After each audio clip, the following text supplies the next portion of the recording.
So friends, practically option trading सीखने के लिए हमने जो सीरीज स्टार्ट की है उसका नाम है ऑप्शन ट्रेडिंग सीरीज, राइट। और इस सीरीज के 2 वीडियोस मैंने ऑलरेडी चैनल पे अपलोड कर दिए हैं। यदि आपने वो वीडियोस नहीं देखे हैं तो उसका लिंक मैं आपको डिस्क्रिप्शन में दे दूंगा, वो भी आप देख लीजिए।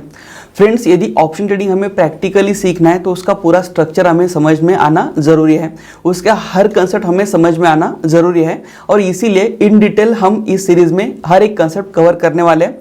तो अभी तक हमने देखा कि डेरिवेटिव मार्केट क्या होता है, उसके बाद हमने देखा कि डेरिवेटिव मार्केट में जो 4 प्रोडक्ट्स होते हैं, फॉरवर्ड, फ्यूचर, ऑप्शन और स्वैप, क्या होता है। और फ्रेंड्स, आज हम स्टार्ट करने जा रहे हैं कोर कंसेप्ट ऑप्शन ट्रेडिंग का। ऑप्शन ट्रेडिंग यदि सीखनी है तो आपको ये कंसेप्ट पता होना 100% ज़रूरी है। और इसीलिए आज का जो ये वीडियो है ये काफ़ी इंपॉर्टेंट होने वाला है, इसीलिए आपको स्टार्ट से लेकर एंड तक इस वीडियो को पूरा देखना है। हो सकता है आपको कुछ कन्फ्यूजन्स हो, क्योंकि जब स्टार्टिंग में हम ऑप्शन ट्रेडिंग सीखते हैं तो काफ़ी सारे कन्फ्यूजन हो सकते हैं, ये हर किसी को होते हैं, इसीलिए डरने की बात नहीं है। हमें वीडियो को रिपीट देखना है या फिर कोई डाउट्स है तो आपको कमेंट सेक्शन में पूछना है। फ्रेंड्स, इस सीरीज का कोई भी वीडियो आपको मिस नहीं करना है, हर एक वीडियो आपको देखना है। यदि चैनल को आपने अभी तक सब्सक्राइब नहीं किया है तो चैनल को सब्सक्राइब करिए ताकि आपको हर एक अपडेट मिल जाएगा। तो फ्रेंड्स, आज हम शुरू करते हैं ऑप्शन ट्रेडिंग का कंसेप्ट सीखने के लिए एक स्टोरी से। तो मैं आपको एक स्टोरी सुनाऊंगा और उसको हम कंप्लीटली रिलेट करेंगे ऑप्शन ट्रेडिंग से, ताकि आप ऑप्शन ट्रेडिंग का कंसेप्ट कभी भी ना भूलेंगे, राइट। तो चलो स्टार्ट करते हैं स्टोरी से, देखते हैं ऑप्शन ट्रेडिंग का एग्जैक्टली कंसेप्ट क्या होता है। तो फ्रेंड्स, यहाँ पे आपको दिख रहा है, एक है मिस्टर बबन और यहाँ पे है एक मिस्टर सुशांत। ये कुछ ज़मीन है और स्टोरी इस तरह से स्टार्ट करते हैं। मान लो बबन एक रियल इस्टेट का ट्रेडर है, ब्रोकर है, राइट। और सुशांत की एक ज़मीन है जो यहाँ पे हमने दिखाई दिया है, राइट। तो ये ज़मीन का रेट अभी चल रहा है, मान लो 3 लाख रुपए, राइट। ज़मीन का प्राइस कितना है अभी? 3 लाख रुपए। फ्रेंड्स, आपको हर एक चीज़ के ऊपर ध्यान देना है, क्योंकि हर एक चीज़ में, हर एक सेंटेंस में एक कंसेप्ट छुपा है जो कि बाद में मैं आपको रिलेट करके दिखाऊंगा, इसीलिए स्टोरी का कोई भी पार्ट आपको भूलना नहीं है। तो चलो अगेन स्टार्ट करते हैं। तो जमीन का प्राइस कितना है? 3 लाख रुपए। बबन कौन है? एक रियल इस्टेट ट्रेडर है जो जमीन लेता है और बेचता है, राइट। सुशांत कौन है? इस जमीन का मालिक है, लैंड ओनर है, राइट। अब देखो, सुशांत जिस गांव में रहता है जहाँ पे ये ज़मीन है, वहाँ पे एक न्यूज़ आ गई है कि यहाँ से एक हाईवे जाने वाला है, राइट। यहाँ से एक हाईवे जाने वाला है। अब सबको पता है जब कोई भी हाईवे वगैरह जाता है तो ये जो ज़मीन है उसके जो रेट्स हैं ये बढ़ते हैं, राइट। रेट्स बढ़ते हैं और इसीलिए सबको लग रहा है इस ज़मीन का जो प्राइस है ये बढ़ने वाला है, राइट। और जैसे ये न्यूज़ गाँव में आ गई, वैसे ही इस जमीन का जो रेट था 3 लाख रुपीस अब बन गया है 5 लाख रुपीस, राइट। तो ओरिजिनल रेट क्या था जमीन का? 3 लाख रुपए। लेकिन जैसे ही ये न्यूज़ आ गई कि यहाँ से हाईवे जाने वाला है, अभी इस जमीन का रेट कितना बना है? 5 लाख रुपए, राइट। ये आपको समझना है। उसके बाद देखो, बबन कौन है? एक प्रॉपर्टी डीलर है, ये प्रॉपर्टी लेता है और बेचता है, राइट। बबन को लग रहा है यहाँ पे यदि ये हाईवे जाएगा, सही में हाईवे जाएगा, तो इस जमीन का रेट 10 लाख रुपए भी हो सकता है, 20 लाख रुपए भी हो सकता है, राइट। कम से कम 10 लाख रुपए तो हो ही जाएगा, ये बबन का एनालिसिस है, राइट। बबन को लग रहा है यहाँ से यदि सही में हाईवे चला गया तो ये जो 3 लाख रुपए बेसिक रेट था, अब जो 5 लाख रुपए बना है, क्योंकि न्यूज़ आ गई है, लेकिन ये सही में हाईवे जाता है तो इसका रेट बन जाएगा 10 लाख रुपए, राइट। तो इसीलिए बबन चाहता है कि ये ज़मीन मैं खरीद लूँ, राइट। बबन चाहता है कि ये ज़मीन मैं खरीद लूँ, राइट। ताकि क्या हो जाएगा, यदि यहाँ पे सही में रेट बढ़ गया तो बबन का होगा प्रॉफिट, राइट। लेकिन बबन एक एनालिटिकल आदमी है, बबन को पूरा कैलकुलेशन समझ में आने के बाद ही बबन कोई भी डील करता है। बबन को एक पॉजिटिव पॉइंट यहाँ पे लगा कि यस, यहाँ से हाईवे जाएगा तो 10 लाख रुपए इस जमीन का रेट हो जाएगा। लेकिन बबन निगेटिव भी सोचता है और बबन ये सोचता है कि मान लो ये जो न्यूज़ चल रहा है, ये न्यूज़ यदि झूठ निकला तो क्या हो जाएगा, फिर ये जमीन का जो रेट चल रहा है 5 लाख रुपए, वो फिर से क्या हो जाएगा? 3 लाख रुपए हो जाएगा, राइट। और यदि हमने ये 5 लाख रुपए में बाय किया तो हमें 3 लाख रुपए में बेचना पड़ेगा, हमारा 2 लाख रुपए का यहाँ पे लॉस हो जाएगा। और इसीलिए दोनों साइड से सोचते हुए बबन ये डिसाइड करता है कि हमें जो अपॉर्चुनिटी दिख रही है ये अपॉर्चुनिटी को भी छोड़ना नहीं है, लेकिन हमें लॉस भी करना नहीं है। तो बबन सोचता है कि हम कैसे इंटरैक्ट करें सुशांत से ताकि हमें ये अपॉर्चुनिटी भी हाथ से ना जाए और हमें कोई लॉस भी ना हो। इसलिए बबन थोड़ा सोचता है कि हम उसको क्या प्लान बताएं सुशांत को ताकि हमें इस जमीन का ओनरशिप भी मिले और हमें ज़्यादा लॉस भी ना झेलना पड़ेगा।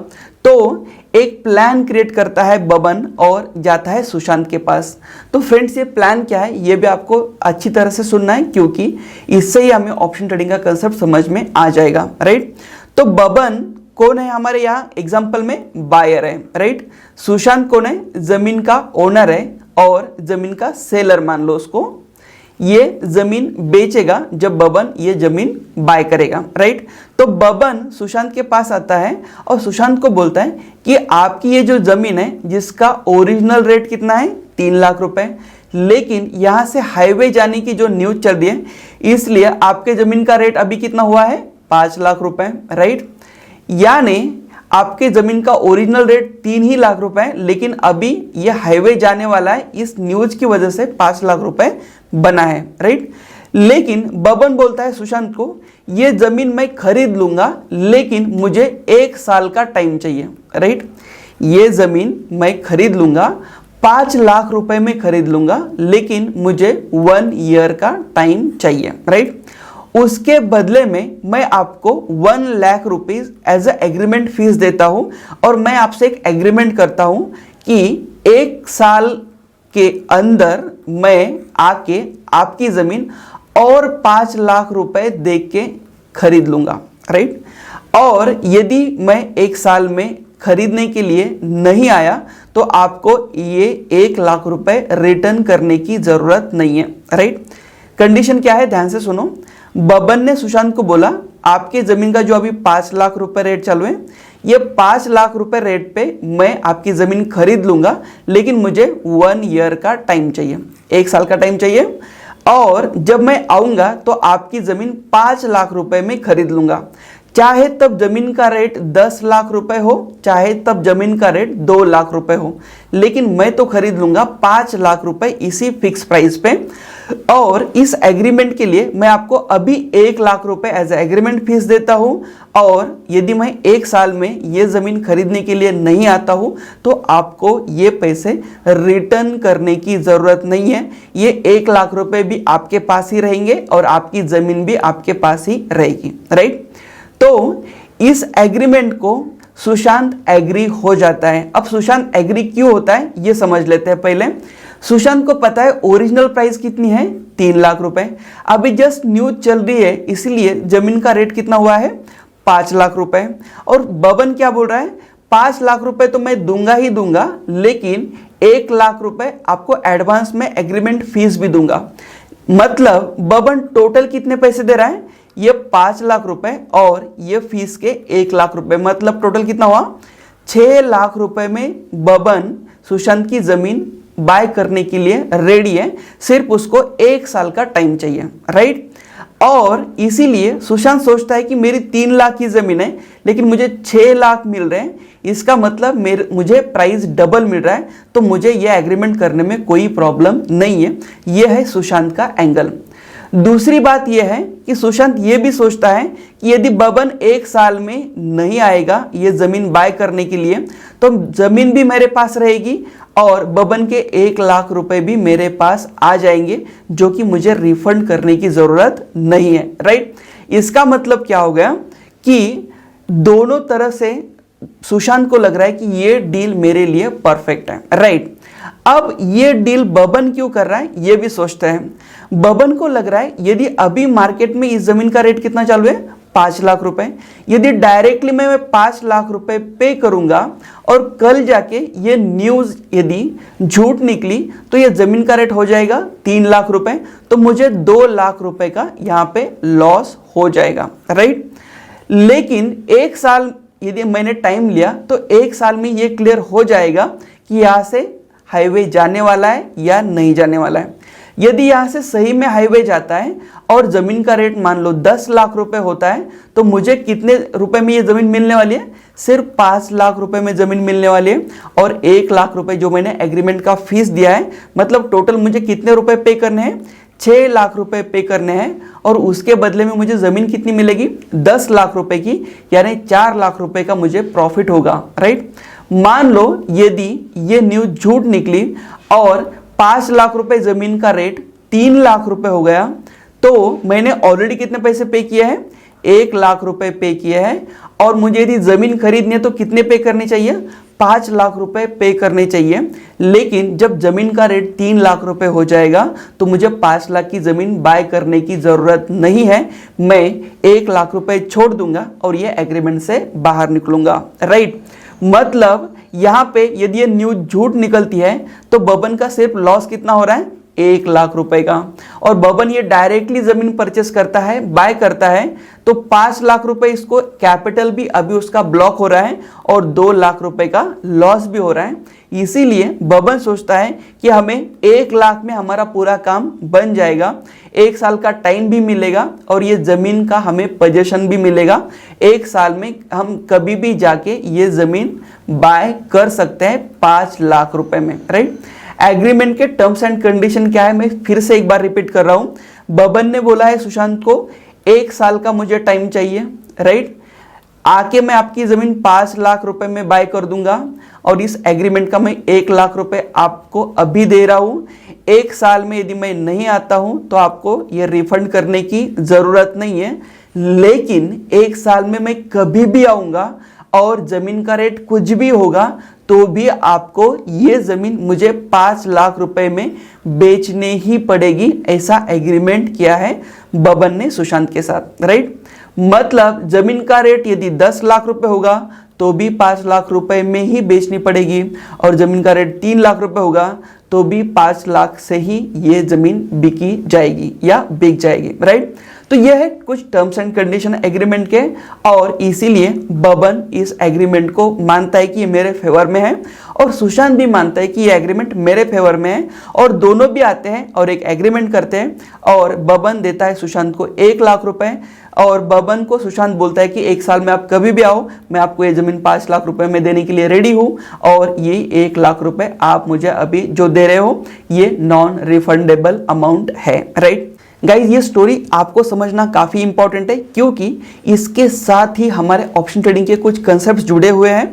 वो एग्जैक्टली कौन से कंसेप्ट हैं, चलो देखते हैं। तो गाइज हमारे स्टोरी में एक जमीन थी जिसका रेट था 3 लाख रुपए, बाद में बना 5 लाख रुपए। एक था बबन जो कि प्रॉपर्टी डीलर था, एक था सुशांत जो कि जमीन का ओनर था। एक एग्रीमेंट किया जिसका फीस था 1 लाख रुपए और एग्रीमेंट का टाइम था 1 साल के लिए, राइट। तो ऑप्शन ट्रेडिंग में इन सब चीजों को क्या बोलते हैं मैं आपको डिटेल में समझाता हूं। ऑप्शन ट्रेडिंग में एक कंसेप्ट होता है अंडरलाइंग असेट, यानी जिस असेट के लिए ये कॉन्ट्रैक्ट बन रहा है, जिस असेट के ऊपर ये कॉन्ट्रैक्ट बन रहा है उसे बोलते हैं अंडरलाइंग असेट। हमारा जो कॉन्ट्रैक्ट था बबन और सुशांत का वो बन रहा था जमीन के लिए, राइट। इसीलिए यहाँ पे जो जमीन है, जो लैंड है, यह है हमारी अंडरलाइंग असेट। स्टॉक मार्केट में जब हम ऑप्शन ट्रेडिंग करते हैं वहां पे अंडरलाइंग असेट होते हैं कुछ कंपनी के स्टॉक्स या इंडेक्स, राइट। मान लो टाटा मोटर्स हो गया या रिलायंस हो गया, ये होते हैं स्टॉक्स। और इंडेक्स जिसे बोलते हैं जैसे कि निफ्टी होगा या निफ्टी 50 या बैंक निफ्टी होगा, ये जो है इंडेक्स है। तो इंडेक्स या स्टॉक होते हैं अंडरलाइंग असेट ऑप्शन ट्रेडिंग में।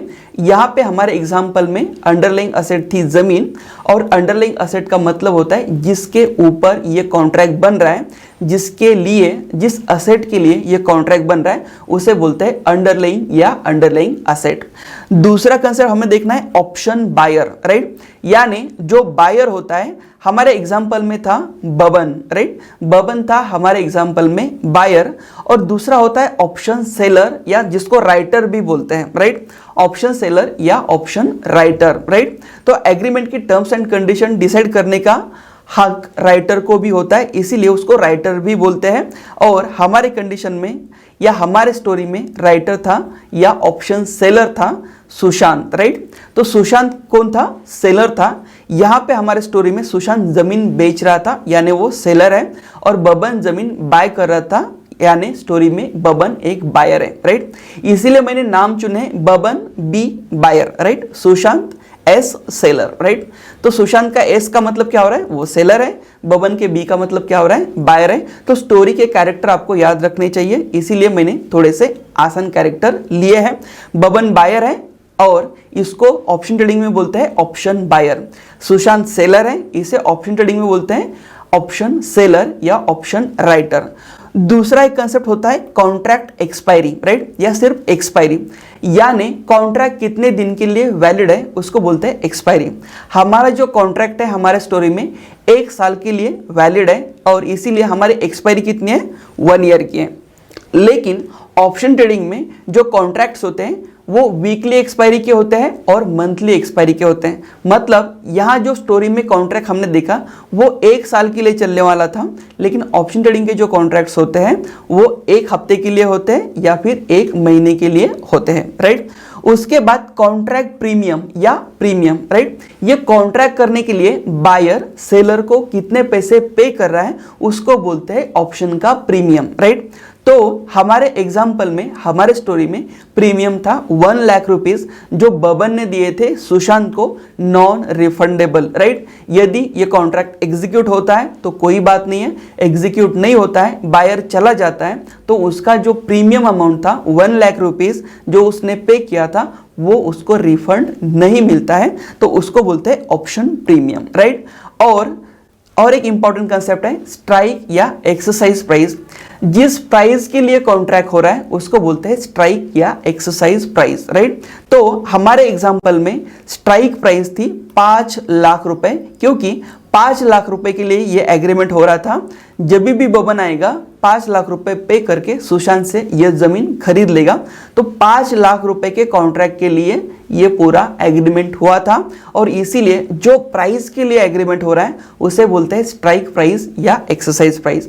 तो फ्रेंड्स आपको इतने ही कंसेप्ट आज याद रखने हैं। अंडरलाइंग असेट क्या होता है, ऑप्शन बायर कौन होता है, ऑप्शन सेलर या राइटर कौन होता है, कॉन्ट्रैक्ट की एक्सपायरी क्या होती है, प्रीमियम क्या होता है और स्ट्राइक प्राइस क्या होती है। ये हर एक कंसेप्ट हम डिटेल में आगे जाके डिस्कस करने वाले हैं, सो डोंट वरी। लेकिन आपको ये कंसेप्ट क्या होते हैं उसके बारे में थोड़ा पता होना चाहिए और उसके बैकग्राउंड में कुछ ना कुछ स्टोरी होनी चाहिए, ताकि आपको ये कंसेप्ट क्यों आया ये समझ में आना ईजी हो जाएगा। इसीलिए मैंने आपको ये स्टोरी बताई। हर एक कंसेप्ट को हम डिटेल में बाद में डिस्कस करने वाले हैं, सो डोंट वरी। जो भी समझ में नहीं आ रहा है वीडियो को फिर एक बार रिपीट देखिए, या फिर कुछ डाउट्स हैं तो आप कमेंट सेक्शन में पूछ सकते हैं। तो मिलते हैं नेक्स्ट वीडियो में, तब तक के लिए थैंक यू।